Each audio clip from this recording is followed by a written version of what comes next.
Hi, my name is Pamela Coons, Associate Professor of Medicine in the Division of Oncology at Yale School of Medicine and Yale Cancer Center. I'm excited to announce ASCO's new open access journal, JCO Oncology Advances. As the inaugural editor-in-chief, I hope to support JCO Oncology Advances to become the premier platform to bridge the gap between accessible scientific research and clinical care. Stay tuned for more information, including new article types, at ascopubs.org/JCO Oncology Advances. We look forward to seeing your submissions in spring of 2024.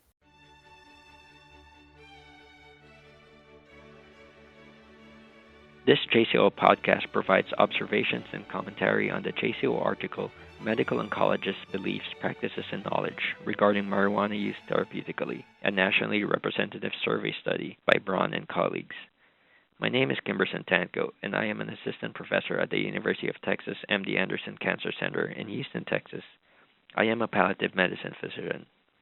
Medical marijuana is one of the fastest growing medical issues nationwide, so much so it is now legal under certain conditions in more than half of the country, with additional limited indications in certain non-legal states for pediatric refractory epileptic conditions. Most of the current trials are directed towards non-cancer conditions. In contrast, in the article that accompanies this podcast, Braun and colleagues highlights a variety of key issues that face oncology practitioners regarding cannabis and its potential uses and toxicities. As healthcare professionals, it is inevitable that we will be asked by our patients and/or their caregivers about the use of medical marijuana, either in a legalized or a non-legalized state. This study does a good job of recording clinician beliefs and practices from different regions of the nation. It also points out a very important fact that the interest and curiosities about the use of medical marijuana far outpaces our knowledge base, as demonstrated in their results. It was very interesting to know that up to 80% of oncologists conducted discussions and 46% recommended medical marijuana for clinical use, as compared to only 30% feeling sufficiently knowledgeable enough to make informed recommendations. This is quite a change from 2010, when they cited that only 20% of family practitioner respondents in Colorado would recommend medical marijuana, and less than one-third believed it had any medical benefits. Colorado has since legalized marijuana for medical and recreational use since 2012. One of the concerns of any study assessing beliefs and attitudes is the time it takes to complete it, which can make it difficult to assess their current-day impact on the product's perceptions by physicians and patients. One of the strengths of this study is that data was collected in a relatively short period of time, 3 months, that reduced any bias or opinion changes. The variations in the region and work setting seen in the study also demonstrated how state and institutional policies and regional socio-political beliefs may affect clinician belief and practices. The authors highlighted key points from the study, including the need for expedited clinical trials exploring potential medicinal effects of marijuana in oncology, the need for educational programs about medical marijuana, and policies to incentivize the training of clinicians on this issue. In the next few minutes, I would like to discuss these points. The first point about the need for clinical trials is certainly a key step into understanding the pharmacology and effects of cannabis, which would help improve educational programs and open up federal, state, and institutional policies. However, there are a variety of challenges faced in conducting medical marijuana research. In spite of changes in state policy and the increasing prevalence of cannabis use, cannabis is still not legalized by the federal government and remains a Schedule I substance. Furthermore, an investigator must navigate through the National Institute on Drug Abuse, or NIDA, Food and Drug Administration, Drug Enforcement Administration, state departments, state boards, institutional review boards, and funding sources, among others. Additionally, supply of cannabis for research purposes is only available through NIDA and is sourced from the University of Mississippi, which has been the sole cultivator since 1968. An important point is that federal supplies of cannabis may also have been harvested earlier and stored in freezer, and may have lower potencies than those sold in state-regulated markets. Hence, investigator results may have to be taken with caution as they relate to appropriate dosing of cannabis products, particularly when they will be taken from state dispensaries.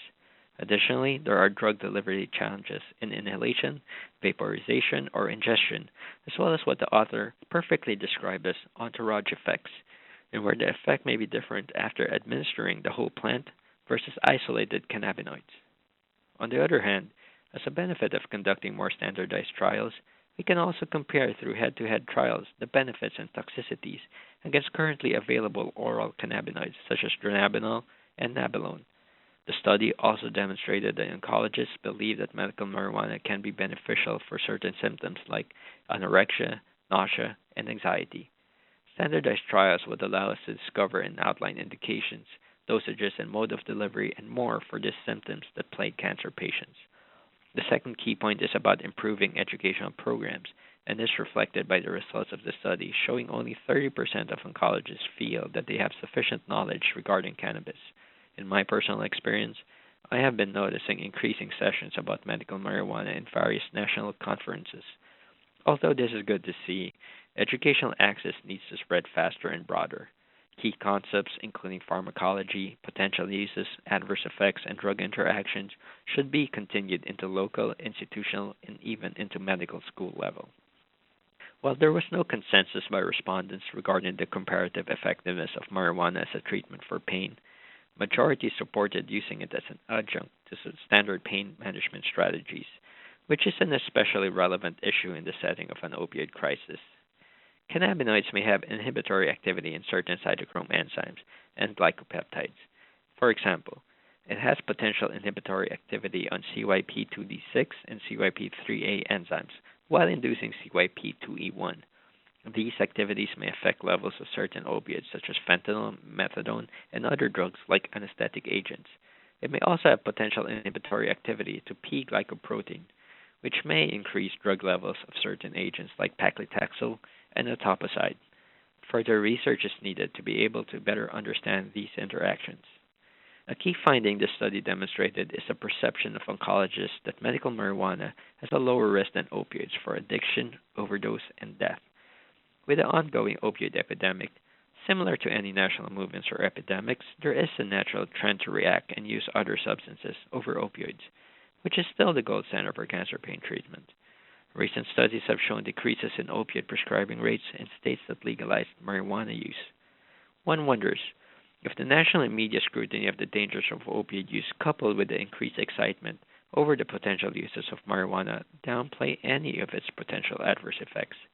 It is also reasonable to consider whether we are opening a can of worms by substituting one addictive substance with another, or whether we are addressing the addiction issue by simply replacing the substance involved. These are important arguments that we do not have time for in this podcast and will be better discussed in another forum.